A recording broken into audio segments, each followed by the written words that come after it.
Hello दोस्तों, स्वागत है आपका इनोवेटिव शिक्षा में। मैं आपके लिए लेकर आया हूं क्लास 10th मैथमेटिक्स की एक सीरीज जिसमें मैं आपको बताऊंगा हर एक चैप्टर्स के बारे में डिटेल में। So let's start the video.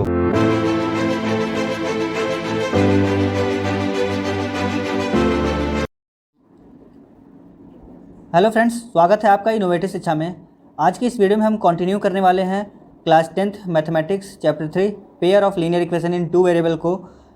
पिछली कुछ वीडियोस में मैंने आपको बताया था लीनियर इक्वेशन क्या होता है, linear equation in one variable, two variable क्या होते हैं, उनके सॉल्यूशंस क्या होते हैं, ये सारी चीज़ें मैंने बता दी थी। आज की इस वीडियो में मैं आपको बताऊंगा कि how to find solution of pair of linear equation in two variable by graphical method, मतलब ग्राफ के थ्रू या फिर ज्योमेट्रिकल मेथड से कैसे हम बता सकते हैं किसी भी pair of linear equation in two variable के सॉल्यूशंस। तो चलिए शुरू करते हैं वीडियो शुरू करने से पहले मैं कुछ लोगों को थैंक यू बोलना चाहूँगा जो हमारे इस एफर्ट को अप्रिशिएट कर रहे हैं और हमें और मोटिवेट कर रहे हैं ताकि हम ऐसी और भी अच्छी वीडियो लाते रहें। कुछ लोगों का नाम मैं आज बोल रहा हूँ, उनमें है Ashish Sharma, thank you so much, Ashutosh thank you so much, Akriti Pandey thank you so much, Vivek Sethi thank you so much. तो आप लोग का बहुत बहुत धन्यवाद कि आप लोग हमारी वीडियो को पसंद कर रहे हैं और हमें मोटिवेट कर रहे हैं। तो चलिए स्टार्ट करते हैं आज का वीडियो। तो हमारे पास दो इक्वेशन फिर से है, x + 2y = 4 और दूसरा इक्वेशन है 2x + 4y = 12। आपको पता है कि ये लीनियर इक्वेशन है तो इनका जो ग्राफ होगा वो एक लाइन ही मिलेगा, मतलब इसका भी ग्राफ क्या होगा, एक लाइन होगा, और दूसरे इक्वेशन का भी ग्राफ क्या होगा, एक लाइन होगा। ठीक है, तो चलिए सॉल्व करते हैं इनको और पहले पॉइंट्स पता करते हैं कि इनके पॉइंट्स क्या क्या आ रहे हैं। तो एक लाइन ड्रॉ करने के लिए आपको ये भी पता होगा कि बस 2 पॉइंट की ज़रूरत होती है। अगर आपके पास 2 पॉइंट पता होंगे तो उन दोनों पॉइंट को क्या करने में मिलाने पे क्या बन जाएगा, एक लाइन बन जाता है। तो इसी वजह से हम क्या करते हैं, 2 ही पॉइंट्स फाइंड करते हैं, तो उससे ज़्यादा पॉइंट फाइंड नहीं करते हैं। ऑलराइट, चलिए अब पहले इक्वेशन का जो है पॉइंट फाइंड करने की कोशिश करते हैं। तो आपका जो पहला इक्वेशन है वो है x + 2y = 4। इसके लिए आपको बनाना पड़ेगा एक टेबल, और टेबल बनाने के बाद लिखना पड़ेगा x और y की वैल्यू। अब जब x की वैल्यू 0 रखी जाएगी तो इक्वेशन हो जाएगा 0 + 2y = 4, मतलब आएगा 2y = 4, y = 4/2, y = 2। ठीक है, मतलब x की वैल्यू 0 रखेंगे तो y की वैल्यू 2 मिल जाएगी। ठीक, तो x की वैल्यू 0 पे मिला, y की वैल्यू 2। ठीक, अब करना है दूसरा पॉइंट, मतलब दूसरा पॉइंट क्या लेंगे, तो अब इस बार करते हैं y की वैल्यू को 0 ले लेते हैं। ठीक है, क्योंकि हमारी मर्जी, x की वैल्यू 0 ले सकते हैं, y की वैल्यू 0 ले सकते हैं, x की वैल्यू 1 ले सकते हैं, y की वैल्यू 1 ले सकते हैं। तो हमको क्या मिलता रहेगा, दूसरी वाली वेरिएबल की वैल्यू मिलती रहेगी। मतलब अगर आप x की वैल्यू कुछ लेते हैं 1 2 3 4 -1 -2 तो y की वैल्यू मिलेगी, और अगर आप y की वैल्यू लेंगे 1 2 3 -1 -2 -3 जो भी लेना चाहते हैं तो उस कंडीशन में x की वैल्यू मिलेगी। तो इस कंडीशन में क्या करते हैं, y की वैल्यू को 0 ले लेते हैं। तो जब y की वैल्यू को 0 लेंगे तो क्या बनेगा इक्वेशन, x + 2 × 0 = 4 बन जाएगा। तो x + 0 = 4, मतलब x की वैल्यू क्या आ गई, 4 आ गई। y की वैल्यू 0 लेने पे x की वैल्यू 4 आ गई। आप इसको उल्टा भी कह सकते हैं, जब आप x की वैल्यू 4 लेंगे तो y की वैल्यू ऑटोमेटिक 0 आ जाएगी। कैसे देख लेते हैं। तो x की वैल्यू हम 4 ले रहे हैं, तो 4 + 2y = 4, यानी कि हो जाएगा 2y = 4 - 4, 2y = 0, y = 0/2, मतलब y = 0 आ गया। ठीक है, तो बात वही है, आप x की वैल्यू 4 लेंगे तो y की वैल्यू 0 आएगी, और y की वैल्यू पहले 0 ले लेते हैं तो x की वैल्यू 0 आने लगेगी। तो ऐसे क्या आता है, हमारा कोई भी वेरिएबल की वैल्यू आने लगती है। ठीक, अब इनको हम बॉक्स में फिल कर देते हैं। तो बॉक्स में फिल करने के लिए करना क्या पड़ेगा, आपको याद रखनी पड़ेगी या फिर सॉल्व करना पड़ेगा इक्वेशन को जो हमने कर लिया है। अब करते क्या है, x की वैल्यू क्या आई थी, x की वैल्यू थी 4 और y की वैल्यू थी 0। इसको यहाँ पे प्लॉट कर दिया गया, पुट कर दिया गया। अब इसका चाहे तो ग्राफ भी बना सकते हैं। तो चलिए हम पहले ग्राफ ही बना लेते हैं इस इक्वेशन का, फिर दूसरे इक्वेशन को टच करेंगे। ठीक,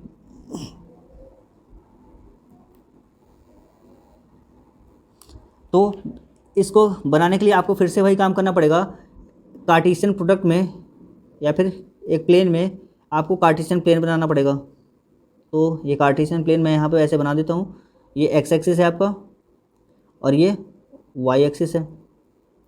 ठीक है, अब आपको प्लॉट क्या करना है, प्लॉट करना है xy का मतलब 0 2 और 4 0, ये 2 पॉइंट्स आपको प्लॉट करने हैं। तो 0 2 कहाँ पे होगा, तो उसके लिए पहले प्लॉटिंग कर लेते हैं। ये मान लेते हैं 1 है, ये 2 है, ये 3, ये 4 और ये 0, इधर -1 -2 -3 -4, ऊपर 1 हो जाएगा, 2 हो जाएगा, 3 हो जाएगा, 4 हो जाएगा, ठीक। और नीचे -1 -2 -3 -4 हो जाएगा, ठीक। आप चाहें तो लिख भी सकते हैं, ये 0 है, ये 1 2 3 4, इधर -1 -2, ठीक। ऊपर है 1 2 3 4 और इधर -1 -2 -3 -4, ठीक है। ये तो पॉइंट्स लिख लिया गया। अब करना क्या है, प्लॉट करना है। तो प्लॉट कैसे करेंगे, एक्स वाई की वैल्यू है 0 2, तो 0 कहाँ पे है, एक्स एक्सिस पे आपका है 0 और वाई एक्सिस पे 2, तो एक्स एक्सिस पे 0 और वाई एक्सिस पे 2 कहाँ पे है, इस पॉइंट पे मिलेगा। तो ये पॉइंट क्या हो गया, पहला पॉइंट हो गया हमारा, ठीक। दूसरा पॉइंट क्या हो जाएगा 4 2, मतलब एक्स एक्सिस पे 4 और वाई एक्सिस पे 0, तो एक्स एक्सिस पे 4 कहाँ है, यहाँ है, और वाई एक्सिस पे 0 का मतलब ना ही ऊपर जाना है ना ही नीचे जाना है, तो एक्स एक्सिस पे रहना है, तो दूसरा पॉइंट यहाँ होगा। अब इन दोनों को जब मिलाया जाएगा तो मिलाने से बनेगा क्या, वो देख लेते हैं। इनको मिला देते हैं, तो ऐसे कुछ लाइन बनेगा। और ऐसे ही हम क्या करेंगे, दूसरे वाले ग्राफ के लिए भी करेंगे। तो दूसरा वाला इक्वेशन क्या था, तो दूसरा वाला इक्वेशन था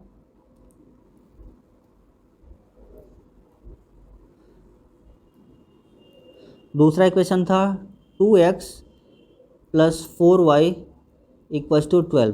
अब इसके लिए टेबल बनाते हैं, x हो गया, y हो गया। अब x की वैल्यू लेते हैं अलग अलग, या फिर आप चाहें तो y की भी वैल्यू ले सकते हैं। तो पहले मैं x की वैल्यू 0 लूँगा, तो 0 लेने पे क्या आएगा, 0 लेने पे 2x, 2 × 0 पूरा का पूरा खत्म हो जाएगा, तो बचेगा 4y = 12, और 4y = 12 का मतलब y = 12/4, यानी कि y की वैल्यू 3 आने लगेगी, ठीक है। तो क्या मिला, y की वैल्यू, x की वैल्यू जैसे 0 लिया गया, x की वैल्यू 3 मिल गई।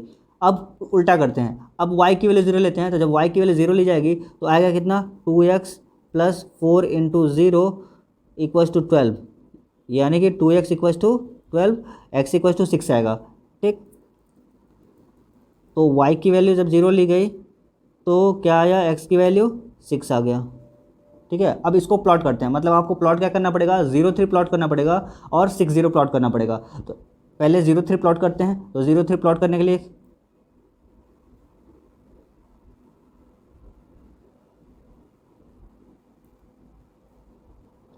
0 3 कहाँ होगा, 0 एक्स एक्सिस पे 0 और वाई एक्सिस पे 3, एक्स एक्सिस पे 0 और वाई एक्सिस पे 3, मतलब हमारे पास जो पॉइंट मिला वो कहाँ मिला, यहाँ पे मिल गया, ठीक है। और ऐसे ही एक्स एक्सिस पे 6 और वाई एक्सिस पे 0, तो 6 तो दिख नहीं रहा है, तो करना क्या पड़ेगा, हमको आगे की तरफ लाइन बढ़ानी पड़ेगी। तो मान लेते हैं यहाँ पे 5 है और यहाँ पे 6 आया होगा, तो ये पॉइंट क्या है, 6 है। अब इन दोनों पॉइंट्स को मिलाएंगे, 6 0 का मतलब एक्स एक्सिस पे 6, तो ये पॉइंट हमारा 6 0 हो गया। अब इन दोनों पॉइंट्स को जब मिलाएंगे तो एक लाइन बनेगा, तो वो लाइन कैसा बनेगा, कुछ इस तरह बन रहा है। आपको दिख रहा होगा कि जो लाइन्स हैं वो कभी मिल नहीं रहे हैं, मतलब इंटरसेक्ट नहीं कर रहा है। तो जब इंटरसेक्ट नहीं कर रहा है तो कौन सी लाइन्स होती हैं, वो पैरेलल लाइन्स होती हैं। मतलब ये जो इक्वेशन दिया गया था वो कैसा इक्वेशन था, वो पैरेलल लाइन्स का इक्वेशन था, इसलिए वो एक दूसरे को इंटरसेक्ट नहीं कर रहे थे। इसका मतलब ये दोनों लाइन्स को जब सॉल्व किया जाएगा, या फिर इन दोनों इक्वेशन को जब सॉल्व किया जाएगा, तो कोई भी सॉल्यूशन नहीं मिलेगा। जब भी लाइन्स पैरेलल होती हैं तो we have not any solution, मतलब हमको कोई भी सोल्यूशन नहीं मिलेगा। आई होप आपको बात समझ में आ गया होगा। अब मैं आपको इसका एग्जैक्ट फिगर दिखाता हूँ। इसका जो एग्जैक्ट फिगर बनेगा वो ऐसे बनेगा। आपको दिख रहा होगा कि दोनों लाइंस क्या हैं, दोनों लाइंस पैरेलल हैं। पैरेलल होने के नाते इसका कोई भी सॉल्यूशन नहीं मिलने वाला था, ठीक। तो both line do not intersect anywhere, so both lines are parallel to each other, so we do not have any solution for this pair of linear equation in two variables. I hope समझ में आ गया होगा। अब एक और equation को solve करने की कोशिश करते हैं। यह है 2x + 3y = 9 पहला इक्वेशन, और 4x + 6y = 18 दूसरा इक्वेशन। इन दोनों को सॉल्व करना है, मतलब x और y की वैल्यू कैलकुलेट करनी है और पॉइंट्स के फॉर्म में कन्वर्ट करना है और उसको इस ग्राफ पे प्लॉट करना है। चलिए एक एक करके करते हैं। जो पहला इक्वेशन है वो है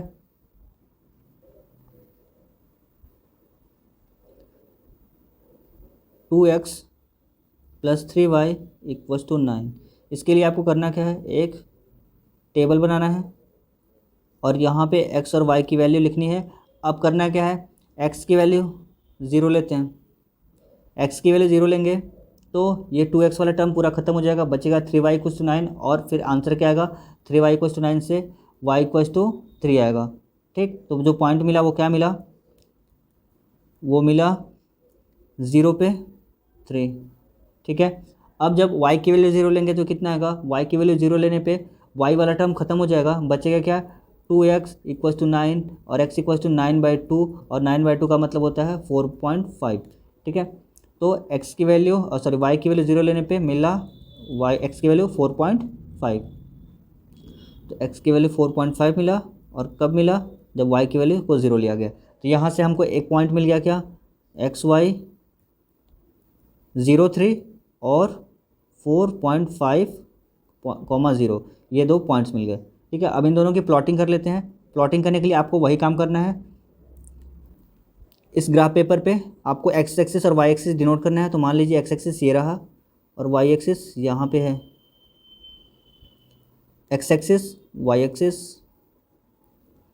ये रहा एक्स एक्सिस और ये है वाई एक्सिस। ठीक, अब ये पॉइंट की नेमिंग कर देते हैं। तो ये है 0, उसके बाद से 1 2 3 4 और 5, ऐसे ही लेफ्ट हैंड साइड में तो -1 -2 -3, माइनस की ज़रूरत है नहीं क्योंकि हमारा जो पॉइंट है वो सारा पॉजिटिव है।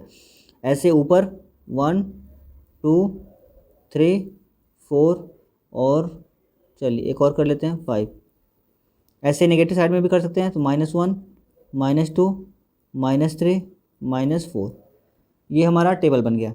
अब करना क्या है, आपको प्लॉट करना है पॉइंट्स। तो पॉइंट्स प्लॉट करने के लिए आपको करना क्या पड़ेगा, 0.3 ढूंढना है कहाँ पे है। तो 0.3 का मतलब एक्स एक्सिस पे 0 जाना है, तो 0 कहाँ है, यहीं पे है, और वाई एक्सिस पे 3 जाना है। तो वाई एक्सिस पे 3 जाने का मतलब आपको ऊपर जाना पड़ेगा, और कहाँ तक जाना पड़ेगा 1 2 3 तक जाना पड़ेगा। तो आपका जो पॉइंट मिलेगा वो क्या मिलेगा, ये में रहा 0 और 3। ठीक है, अब ऐसे ही दूसरा पॉइंट ढूंढना है। तो दूसरा पॉइंट क्या हो जाएगा, 4.5 और 0 है, तो एक्स एक्सिस पे आपको 4.5 तक जाना है। तो 4.5 कहाँ पे होगा, 4 और 5 के बीच में, यहाँ पे होगा। और वाई एक्सिस पे 0, तो वाई एक्सिस पे 0 का मतलब ना ही ऊपर जाना है ना ही नीचे जाना है, तो दूसरा पॉइंट क्या हो जाएगा, यही रह जाएगा।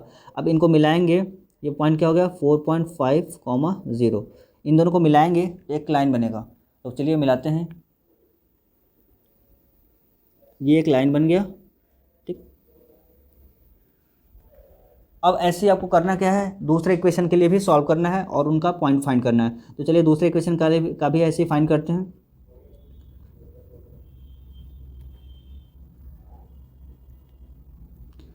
तो दूसरा इक्वेशन क्या था, दूसरा इक्वेशन था 4x + 6y = 18।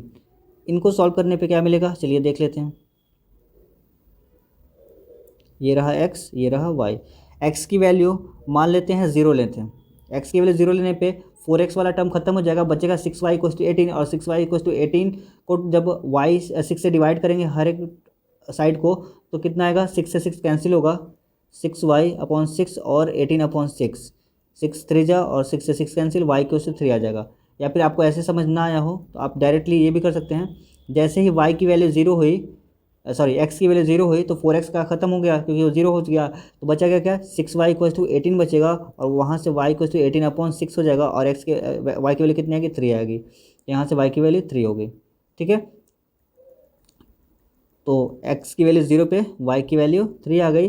और ऐसे ही क्या करेंगे, दूसरा पॉइंट फाइंड करेंगे। तो मान लेते हैं x की वैल्यू 3 लेते हैं, तो जब x की वैल्यू 3 लिया जाएगा तो क्या आएगा देख लेते हैं। x की वैल्यू 3 का मतलब 4 3 जा 12 + 6y = 18, 6y 18 - 12 कितना आएगा, 6 आएगा, और y की वैल्यू कितनी आ जाएगी, 1 आएगी। ठीक, तो आपको पता चल गया दूसरा पॉइंट क्या हो सकता है। तो दूसरा पॉइंट होगा 3 पे 1 हो जाएगा। अब इनको प्लॉट करना है, मतलब आपको 0 3 और 3 1 को प्लॉट करना है कि इस ग्राफ पेपर पे कहाँ होगा। तो 0 3 ढूंढते हैं कहाँ पे है, तो 0 3 आपको दिख रहा होगा, सेम पॉइंट। ठीक है, यही पॉइंट क्या है, 0 3 है, जो पहले से प्लॉटेड है। और उसके बाद से जो दूसरा पॉइंट है वो है 3 1। तो 3 1 का मतलब x एक्सिस पे 3 और y एक्सिस पे 1। तो x एक्सिस पे 3 यहाँ है, इसके परपेंडिकुलर लाइन ड्रॉ कर लेते हैं, और y एक्सिस पे 1, और तो इसके परपेंडिकुलर ड्रॉ कर लेते हैं। तो आपको दिख रहा होगा कि वो पॉइंट कहाँ मिल रहा है, यहाँ पे, ये है 3 1। और जब इन दोनों पॉइंट्स को फिर से मिलाएंगे तो क्या बन जाएगा, इन दोनों पॉइंट को मिलाने के बाद से कुछ लाइन ऐसा बनेगा। तो आपको कुछ दिख रहा है, ये दोनों लाइंस क्या हैं, ब्लू वाली लाइन और एक ग्रीन वाली लाइन, दोनों एक दूसरे को ओवरलैप कर गए, मतलब कॉन्साइड कर गए। तो ये ऐसा कंडीशन है, या फिर ये दोनों ऐसा इक्वेशन है जिससे क्या होगा, दोनों लाइंस ओवरलैप कर जाएगा या फिर कॉन्साइड कर जाएगा। इसका मतलब ये हुआ कि ये जो दोनों लाइंस है वो अलग अलग लाइंस नहीं है, वो इक्विवेलेंट लाइंस हैं या फिर डिपेंडेंट लाइंस हैं, जो क्या हो रहा है, एक ही इक्वेशंस को किसी नंबर से मल्टीप्लाई करने पे आ रहा है। आपको ऑब्जर्व हो रहा होगा, ये रहा पहला इक्वेशन और ये रहा दूसरा इक्वेशन। अगर पहले इक्वेशन में 2 से मल्टीप्लाई कर दिया जाए तो क्या आ जाएगा, दूसरा इक्वेशन आ जाएगा, मतलब 2 2 जा 4 और 2 3 जा 6 और 9 2 जा 18 आ जाएगा, दूसरा इक्वेशन आ जाएगा। तो जब ऐसा होता है कि दो इक्वेशंस इक्विवेलेंट इक्वेशंस होते हैं तो उनका जो ग्राफ बनता है वो सेम लाइन बनता है, और उन दोनों लाइंस को या फिर उन दोनों इक्वेशंस को क्या कहा जाता है, कोइंसिडेंट लाइंस कहा जाता है, ठीक है, या फिर कोइंसिडेंट इक्वेशन कहा जाता है। अब इसका जो एग्जैक्ट ग्राफ बनेगा उसको मैं आपको ऑलरेडी बनाए हुए ग्राफ से दिखाता हूँ। तो उसका जो ग्राफ बनेगा वो कुछ ऐसा बनेगा, दोनों लाइंस क्या कर रही हैं, ओवरलैप कर रही हैं, पहली लाइन भी वही है और दूसरी लाइन भी क्या है, सेम है, मतलब दोनों लाइंस ओवरलैप कर रहे हैं, ठीक है। तो इसका ग्राफ ऐसे बनता है।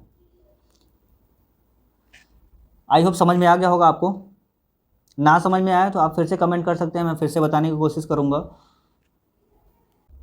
अब मैं अभी तक जो भी बताया गया है उसको समराइज़ करता हूँ। समराइज़ करने का मतलब, आपको 3 तरह के ग्राफ प्लॉट करने को मिल गए थे, या फिर 3 तरह के ग्राफ हमने प्लॉट किए। कौन कौन सा, जो पहला था वो था इंटरसेक्टिंग लाइंस का, कुछ ऐसा ग्राफ था, मतलब दोनों ग्राफ क्या हो रहे थे, इंटरसेक्ट कर रहे थे, ठीक। दूसरा जो बनाया हमने वो क्या था, दोनों ग्राफ क्या है, दोनों लाइंस पैरेलल आ गया था। और जो तीसरा बना था वो क्या आया था, वो दोनों लाइंस एक दूसरे के ऊपर ही क्या कर रहे थे, ओवरलैप कर जा रहे थे, ठीक।